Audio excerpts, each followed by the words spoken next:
A human warship appears, sending Tremors through the galaxy. Part 1. The arrival. The Velen trade hub had stood in peace for 3,000 years. It was a massive space station, bigger than most moons, floating at the crossroads of 12 star systems. Ships from dozens of species came and went every day. They traded goods, shared news, and made deals that shaped the economy of the entire galaxy. Station Master Navi was having a normal day. The small Pelak administrator sat in his control room, watching the screens that showed every ship approaching the station. His gray skin was smooth, and his large eyes blinked slowly as he checked the schedules. 3 cargo ships from the Malori homeworld, a diplomatic vessel from the Tithrani Collective, 2 mining ships returning from the asteroid belts. Everything was normal. Then the alarm went off. Novi jumped in his seat. The alarm had not sounded in over 200 years. It meant something unknown was approaching, something the station's computers could not identify. He looked at the main screen and felt his heart stop. A ship was coming out of light speed at the edge of the system. But this was not like any ship he had ever seen. It was massive, at least 5 times larger than the biggest cargo vessel. Its hull was covered in thick armor plates painted in dark gray. Weapon systems lined its sides like the spines of some ancient beast. It moved through space with a purpose that made Novi feel very small. "What is that?" he whispered. His assistant, a young Pelak named Tira, checked the computer. Her hands were shaking. "The database has a match, Station Master. But it should not be possible. Tell me, it is human." The word spread through the station like fire. Human. The species that lived on a death world at the edge of the galaxy. The species that had stayed in their own solar system for centuries, never reaching out, never joining galactic society. The species that every other race spoke about in whispers. Novi had heard the stories. Everyone had. Humans came from a planet so dangerous that simply surviving there was considered impossible. Their world had extreme temperatures, violent weather, and predators that could kill in seconds. The humans did not just survive there. They thrived. They became the top predators on a planet full of monsters, and now they had built a warship. And that warship was coming here.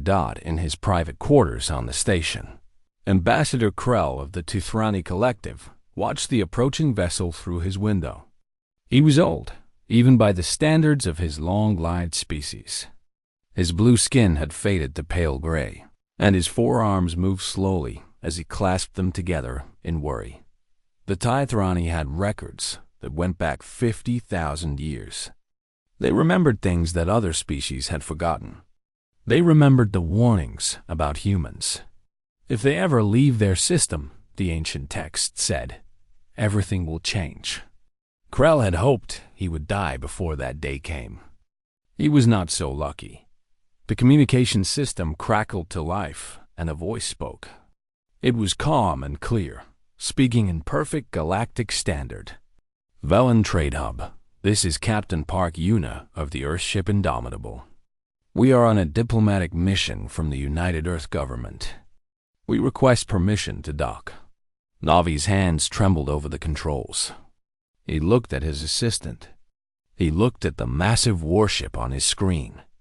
He thought about saying no, but galactic law was clear. Any species could request docking at a trade hub. He could not refuse without cause. "Permission granted," he said, his voice barely above a whisper. Docking Bay 7. The Indomitable moved toward the station. As it got closer, the other ships in the area scattered like small fish fleeing from a shark.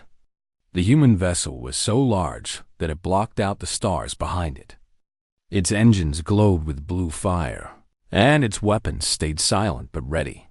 On the bridge of the Indomitable, Captain Park Yuna stood with her hands behind her back.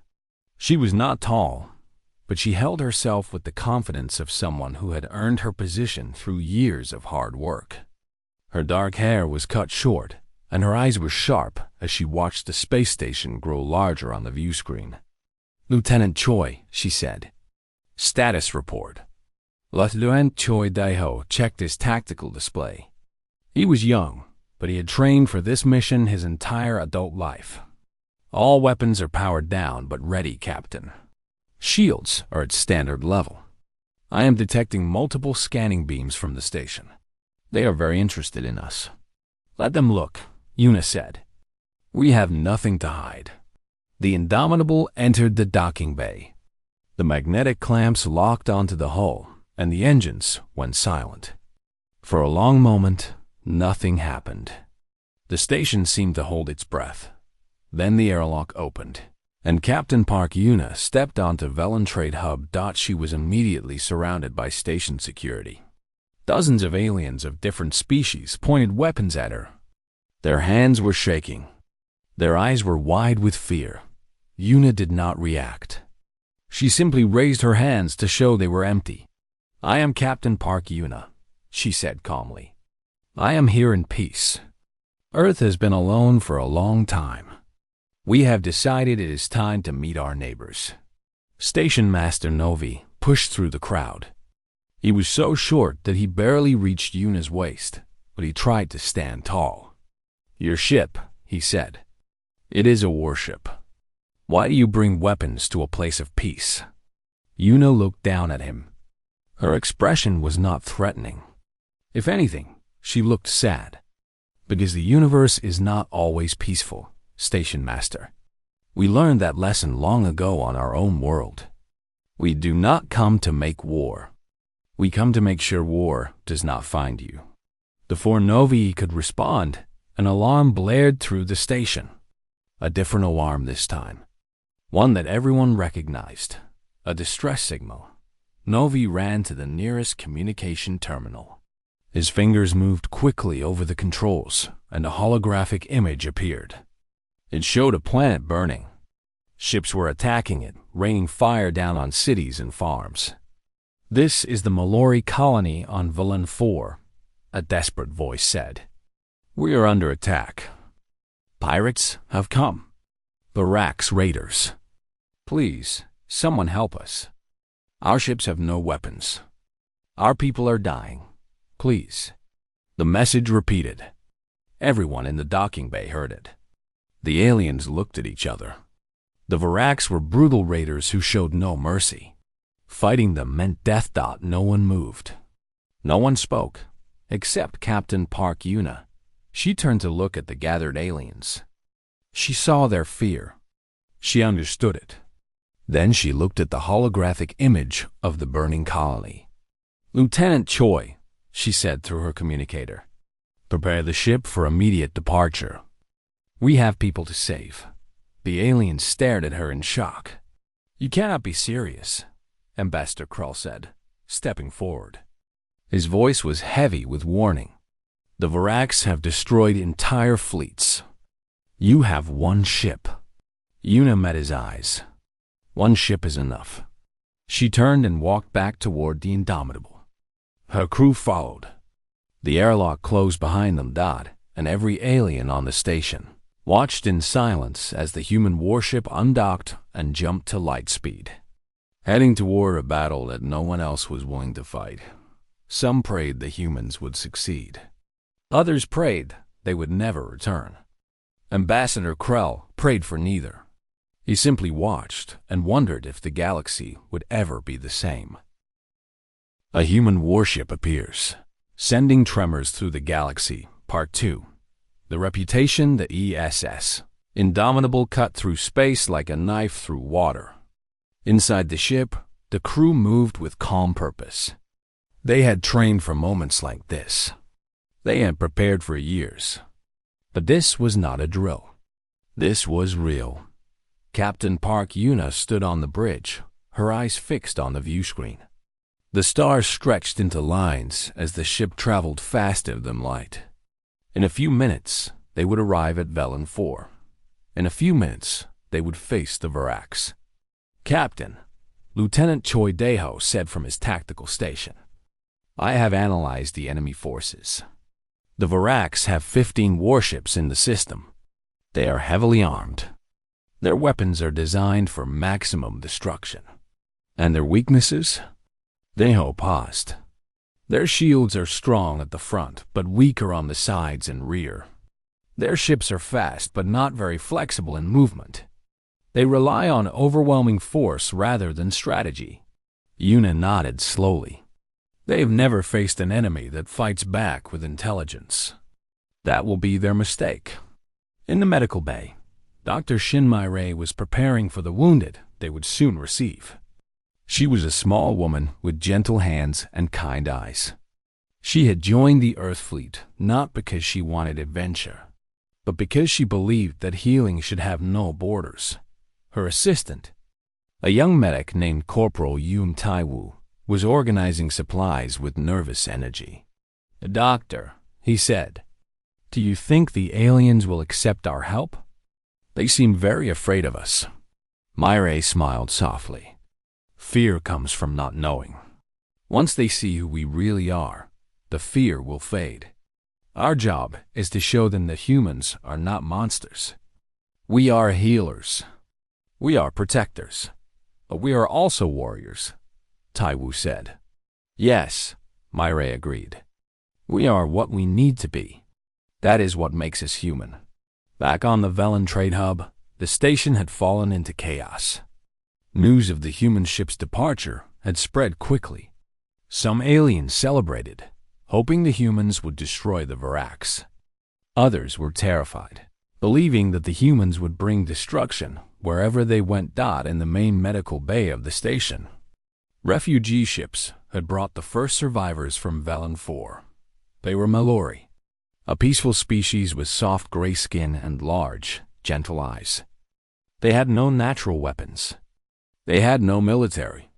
They were farmers and artists and teachers, and they were dying. The station's alien doctors worked quickly, but they were overwhelmed. There were too many injured, too many dying. The medical bay was filled with cries of pain and the smell of burned flesh. Then a human woman walked in. The doctors stopped and stared. The patients who could see turned their heads. Fear filled the room like a cold wind. Dr. Shinmai ignored the stares. She walked to the nearest bed, where a young Malori child lay with burns covering half her body. The child's mother held her hand, tears streaming down her face. Myre knelt beside the bed. She looked at the mother and spoke softly. "I am a doctor. I am here to help. May I?" The mother hesitated. She had heard the stories about humans, monsters, killers, death world predators. But she looked into Marie's eyes and saw something unexpected. She saw compassion. She saw kindness. "Please," the mother whispered, "save my daughter." Myre worked with quick, gentle hands. She cleaned the burns, applied healing gel, and wrapped the wounds with care. The child's crying slowly stopped. Her breathing became easier. The alien doctors watched in amazement. This human, this creature from a death world, was healing their patients with more skill and compassion than many of them had ever seen. "Where did you learn such techniques?" one doctor asked. Myre did not look up from her work. "On Earth, we have known suffering for thousands of years. We learned to heal because we had to. Our world taught us that life is precious and fragile. We do not waste it." Word spread through the medical bay. The human doctor was helping. The human doctor was kind. One by one, the other doctors began to work alongside her. The fear did not disappear completely, but it became smaller. In Ambassador Krell's private chambers, the old Tythrani was having a very different conversation. A holographic image floated before him, showing a shadowy figure that even Krell could barely see clearly. "Director Palace," Krell said. "I assume you are watching events here." The figure nodded. Director Palace was the head of Galactic Intelligence, the secret organization that monitored threats to the established order. His species was unknown. His face was always hidden. His voice was cold and precise. "The humans have shown themselves," Palace said. "This changes everything. A species that has been isolated for centuries suddenly appears with a warship capable of challenging a Varax fleet. This is not random. This is planned. You believe they have been preparing? For how long? I do not know. But they were ready for this moment. The question is, what comes next? Krell felt a chill run through his old bones. What do you recommend? Watch them. Learn their strengths and weaknesses. The Varax may do our work for us. If the humans fail, the threat is ended. If they succeed, Pallas paused. Then we will need to find another way. You speak of destroying them. I speak of protecting the galaxy. The balance of power has existed for 10,000 years. The Tefrani, the Pelok, the Malori, even the Varax all play their parts. A new species with this level of military power could destroy that balance. Millions could die in the chaos. Krell was silent for a long moment. He thought about the human captain who had looked at a burning colony and immediately gone to help. He thought about the courage it took to fly into battle alone against 15 enemy ships. Perhaps, Krell said slowly, the balance needs to change. Pallas's hidden eyes seemed to narrow. That is a dangerous thought, Ambassador. I am old, Director. I have lived long enough to see empires rise and fall. I have seen peace and I have seen war. And I have learned one thing. The galaxy does not change because of the powerful. It changes because of the brave. The hologram flickered and disappeared. Pallas did not say goodbye. He never did. Krell turned to look out his window at the stars. Somewhere out there, a single human ship was flying toward a battle that could determine the future of everything. He closed his eyes and did something he had not done in centuries. He prayed. On the bridge of the Indomitable, the countdown timer reached 0. Dropping out of light speed, Lieutenant Choi Daeho announced. The stars stopped stretching and became points of light again. And directly ahead, Velen 4 came into view. The planet was beautiful, covered in green forests and blue oceans. But above it, the Varax fleet hung like a swarm of angry insects. 15 warships. Each one designed for one purpose. To destroy data transmission came through. The view screen showed the face of Warlord Drask. He was Varax, a species known for their love of violence. His skin was red and scaled, his eyes yellow and full of hatred. His mouth was filled with sharp teeth. Unknown vessel, Drask growled. You have entered Varax territory. Turn back now, or you will be destroyed. Captain Yuna stepped forward. Her face was calm. Her voice was steady. Warlord Drask, I am Captain Park Yuna of the Earthship Indomitable. You are attacking innocent people. You have one chance to withdraw. Take it. Drask stared at her. Then he laughed. It was an ugly sound, full of contempt. One ship? One tiny ship threatens the Varax fleet? You are either very brave or very stupid, human. Perhaps both, Yuna said. But I am not leaving. And neither are you, unless it is in defeat. Drask's laughter stopped. His yellow eyes burned with rage. Destroy them, he commanded. 15 Varax warships turned their weapons toward the Indomitable. Missiles launched. Energy beams fired. Death came screaming across the void, and Captain Park Yuna smiled. Lieutenant Choi, she said, show them what humanity can do. The battle for Velen 4 had begun. A human warship appears, sending tremors through the galaxy. Part 3. The battle, the first. Lorax missiles hit the Indomitable's shields and exploded in bright flashes of light. The ship shook, but it did not break. The shields held. On the bridge, Captain Park Yuna stood firm. She did not grab onto anything for support. She did not show fear. She simply watched the tactical display and calculated. Shield strength at 92%. Lieutenant Choi Daeho reported. They are firing everything they have at us. Good, Yuna said. Let them waste their ammunition. Begin attack pattern Delta.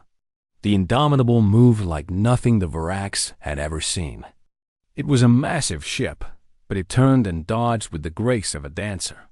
The human engineers had built something that should have been impossible, a warship that combined overwhelming firepower with incredible speed. Targeting enemy vessel 3, Deho announced. Firing. Twin beams of blue energy lanced out from the Indomitable.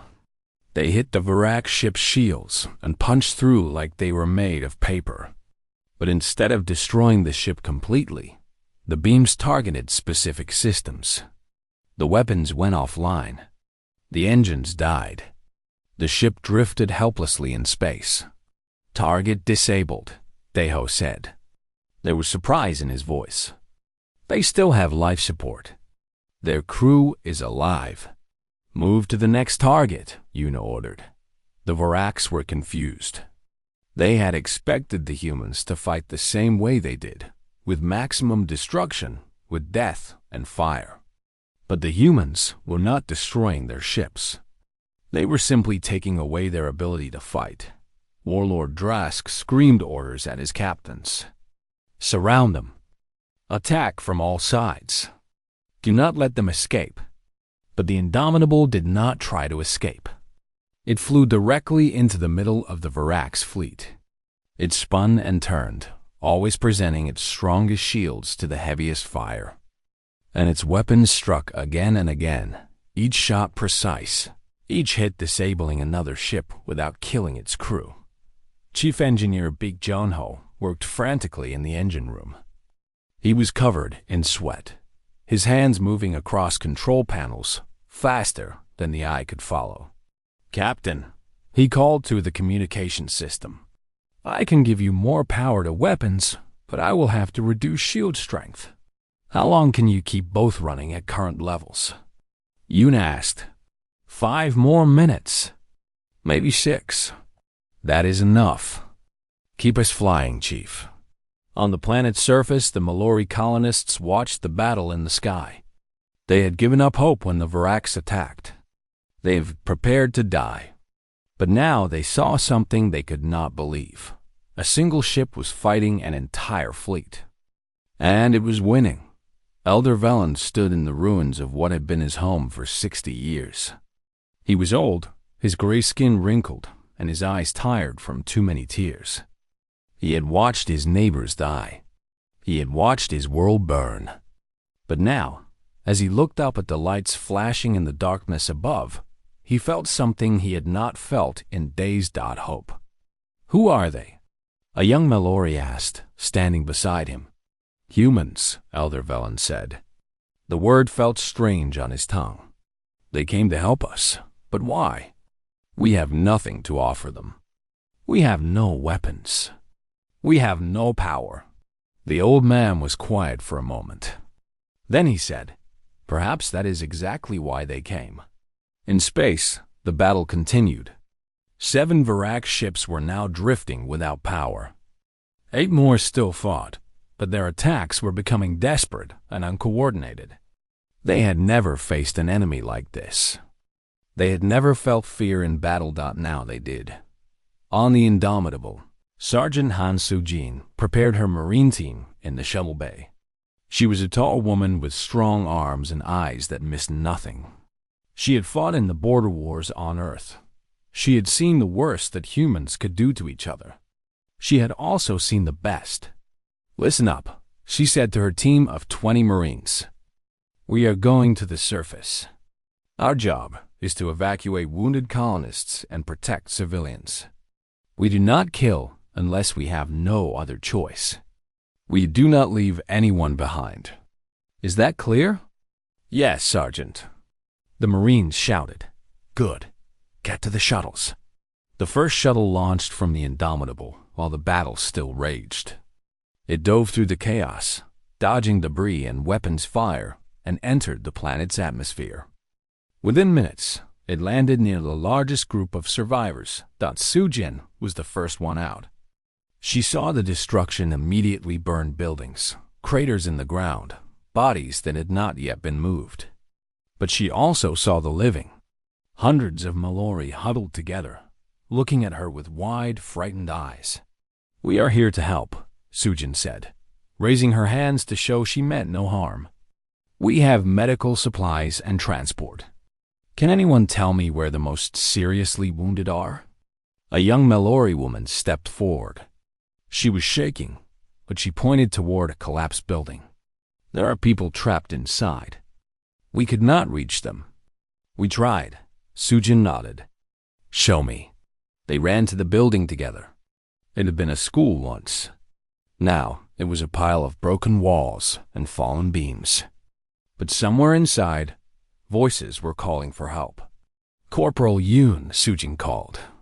"Get the cutting equipment. We are going in." Corporal Yoon Tai-woo grabbed the tools and followed his sergeant. The work was dangerous. The structure was unstable and could collapse at any moment. But they did not stop. After 30 minutes of cutting and digging, they found the first survivor. It was a child, barely old enough to walk. Sujin carefully lifted her from the rubble and passed her to the waiting Mallory. The child's mother cried out and ran to hold her. They kept going. More survivors were found. An elderly teacher who had protected his students with his own body. A young couple who had been visiting the school when the attack started. And finally, at the very bottom of the collapse, Elder Valen's wife. She was badly injured. Her breathing was shallow, and her eyes could barely open. But when she saw the human woman lifting her gently from the ruins, she smiled. "You came," she whispered. "I did not think anyone would come." "We always come," Sujin said. "That is what humans do." In orbit, the battle was ending. 12 Iraq ships were now disabled.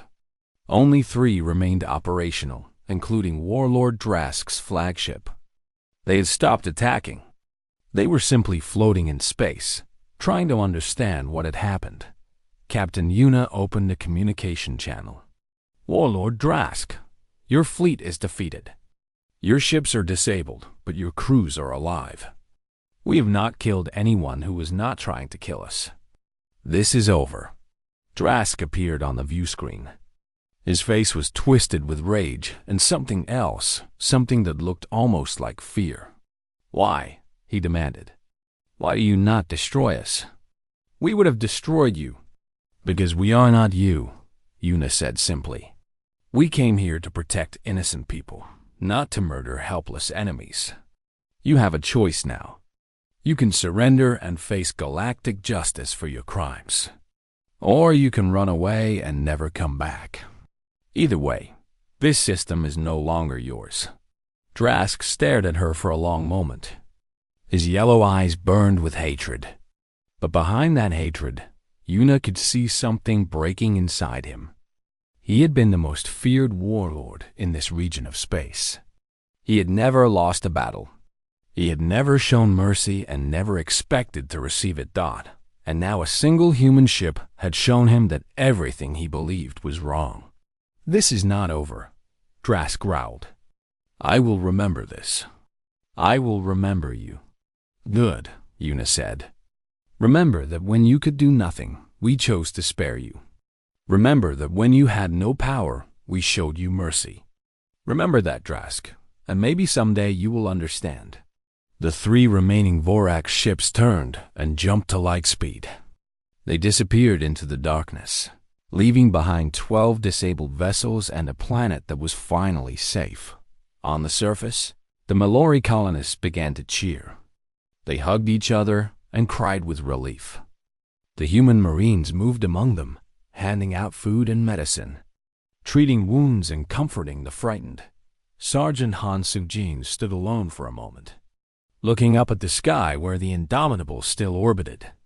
She thought about all the battles she had fought. She thought about all the times she had been ordered to destroy rather than protect.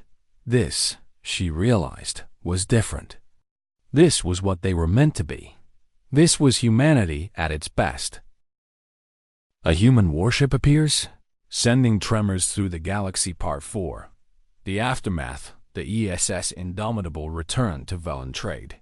Up 3 days after the battle. The ship had taken damage, scorch marks covered its hull, and several armor plates were dented, but it was still flying. It was still strong. Captain Park Yuna stood on the bridge as the station came into view. She was tired. She had not slept more than a few hours since the battle began. But she did not show it. A captain never showed weakness. Station Master Novi is hailing us, Lieutenant Choi Deho reported. He is asking permission to organize a welcome ceremony. Yuna raised an eyebrow. A welcome ceremony?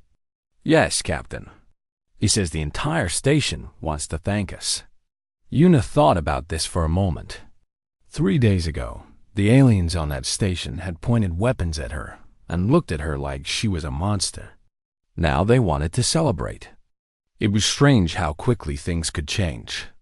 Tell him we would be honored, she said. The docking bay was packed with people. Aliens of every species stood together, pressing against the barriers, trying to get a view of the human ship as it came in. When the Indomitable finally settled into its berth and the crew began to emerge, the cheering started. It was overwhelming. Captain Yuna walked down the ramp with her officers behind her, and the crowd surrounded them with applause and gratitude. Malari children threw flowers that had been grown on the station. Talok traders offered gifts of precious metals. Even the stern Tithrani diplomats bowed their heads in respect. Councillor Then of the Malori pushed through the crowd. His eyes were wet with tears, and his voice shook as he spoke. Captain Park Yuna, he said formally, on behalf of the Malori people, on behalf of everyone on Velen 4, I thank you. You saved my people when no one else would help. You risked your lives for strangers.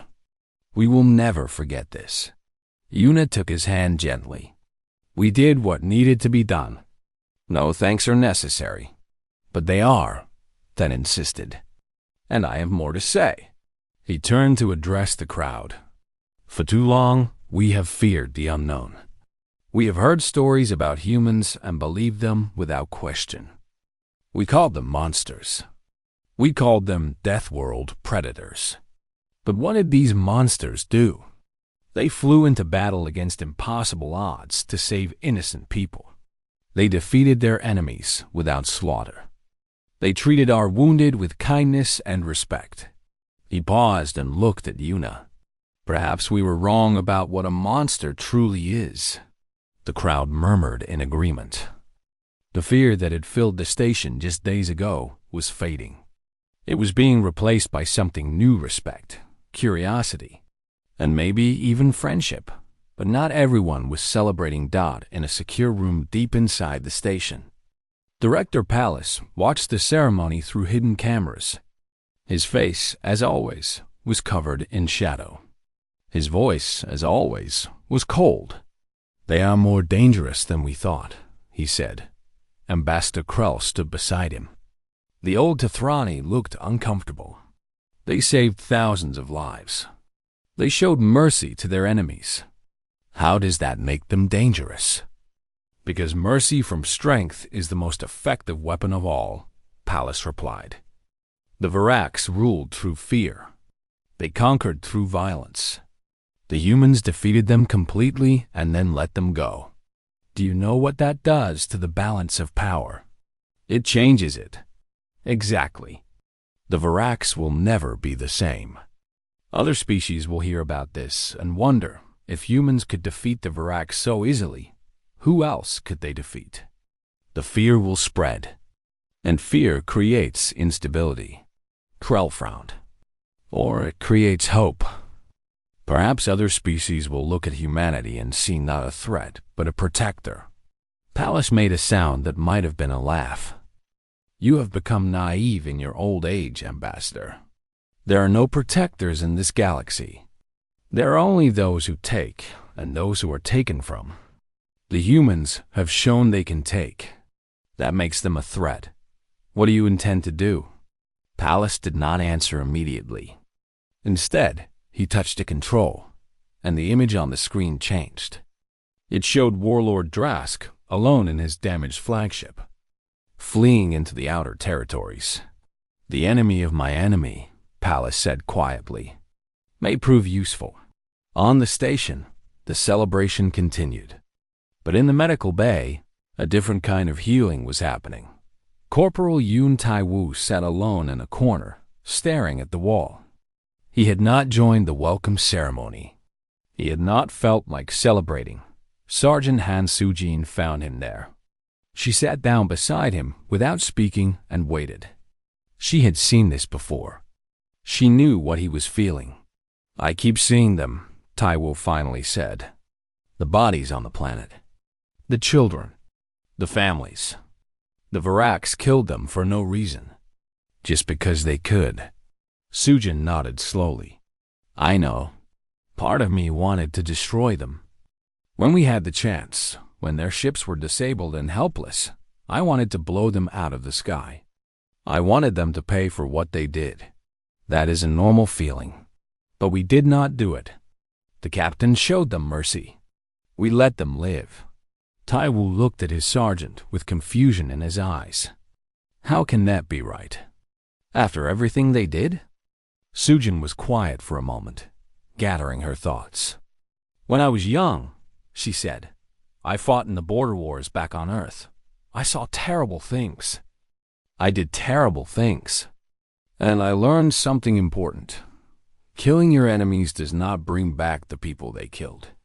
It does not heal the wounds they caused. All it does is make you more like them.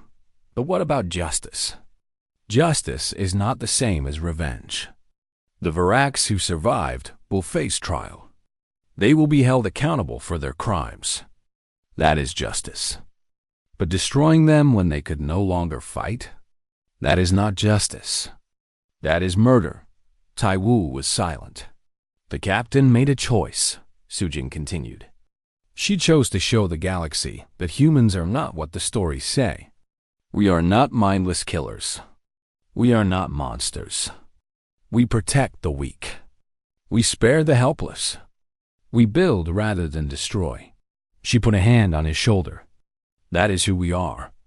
That is who we choose to be. It is hard, Tai-woo admitted. The right thing usually is. In the main hall of the station, Councillor Then was making a proposal to the gathered representatives. I move that Earth be granted full membership in the Galactic Commerce Council, he announced. They have proven their worth. They have shown their character. They deserve a place among us. The chamber erupted in noise. Some representatives shouted in agreement. Others protested loudly. Ambassador Krell stood and raised his forearms for silence. This is a significant proposal, he said carefully. Earth has been isolated for centuries. We know very little about them. Their technology is advanced. Their military is powerful. To give them political power so quickly could have consequences we cannot predict. Are you saying we should refuse them? Then asked. I am saying we should be cautious. Captain Yuna stepped forward. She had been standing quietly at the edge of the gathering, but now all eyes turned to her. Ambassador Krell, she said respectfully, I understand your caution. Earth has been alone for a long time. We watched the galaxy from afar and wondered if there was a place for us among the stars. We saw species fighting each other, conquering each other, destroying each other.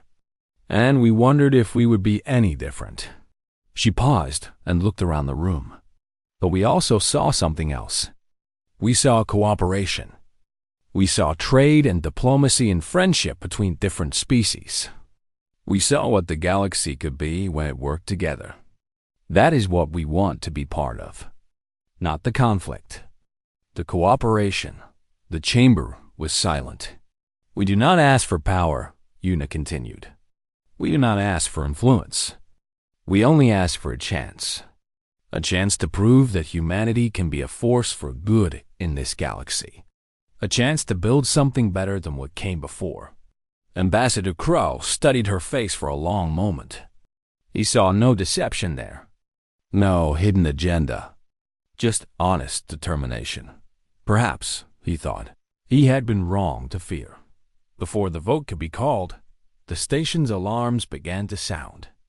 Red lights flashed across every surface. Warning messages appeared on every screen. Station Master Novi's voice came over the speakers, trembling with terror. Unknown fleet detected at the edge of the system. Hundreds of ships. They are not responding to communication. They are not in any database. On the main view screen, an image appeared. Ships unlike anything anyone had ever seen. Dark, ancient, moving imperfect. Formation like a swarm of insects. And at the front of the fleet, a single message was being broadcast in every language. Organic life forms detected. Analysis required. Resistance will be noted. Surrender the anomaly designated human for study. Compliance is expected. The silence had awakened Dot, and it had come for humanity. A human warship appears, sending tremors through the galaxy. Part 5. The tremor panic spread through Velen Trade Hub like wildfire. Aliens of every species ran through the corridors, screaming and pushing each other in their desperation to escape. Ships began undocking in chaotic disorder, trying to flee before the ancient fleet arrived. In the command center, Station Master Novi stood frozen at his post. His large eyes stared at the screen showing hundreds of enemy ships approaching. His small body trembled. "The silence," he whispered. "They were supposed to be legend. They were supposed to be dead." Ambassador Krell stepped forward. His old face was pale, but his voice was steady. "They are not dead. They simply slept. For 10,000 years they slept, waiting for something to wake them. And now they have found it. The humans," Novi said. "Yes, the humans are something new. Something the silence has never seen before. And that has drawn their attention." Captain Park Yuna listened to this exchange in silence. Then she turned to Lieutenant Choi Daeho. "Contact Earth Command. Send them everything we have on this fleet. Request immediate reinforcement." Daeho worked quickly at his station. A moment later, he looked up with a grim expression. "Message sent, Captain. But the nearest fleet is 12 hours away. Admiral Kang Ha-jin is already pushing her ships at maximum speed." 12 hours, Yuna repeated. "We do not have 12 hours. The main view screen showed the Silence fleet moving closer. The ships were dark metal, covered in strange symbols that seemed to shift and change when you looked at them. They moved without sound, without communication, like ghosts drifting through space. And at the center of the fleet was something larger. A ship so massive it made even the Indomitable look small. It was shaped like a great eye, watching everything with cold machine intelligence. A voice came over every communication channel. It was not a voice like any organic being could make. It was the sound of metal and electricity, of logic without feeling. This collective is designated the Silence. We have observed organic development for 40,000 years. We eliminate threats to universal order. The species designated human presents an anomaly. They have advanced beyond predicted parameters. They must be studied. They must be contained." Yuna stepped forward. "This is Captain Park Yuna of the ESS Indomitable. We are not a threat. We came here in peace." The voice continued as if she had not spoken. "Irrelevant. Human development trajectory indicates potential for catastrophic expansion. Probability of peaceful coexistence, 3.7%. Acceptable risk threshold, 0.1%. Conclusion: human species must be contained. Resistance will result in elimination." The channel went dead. Yuna looked at her crew. She looked at the terrified aliens around her.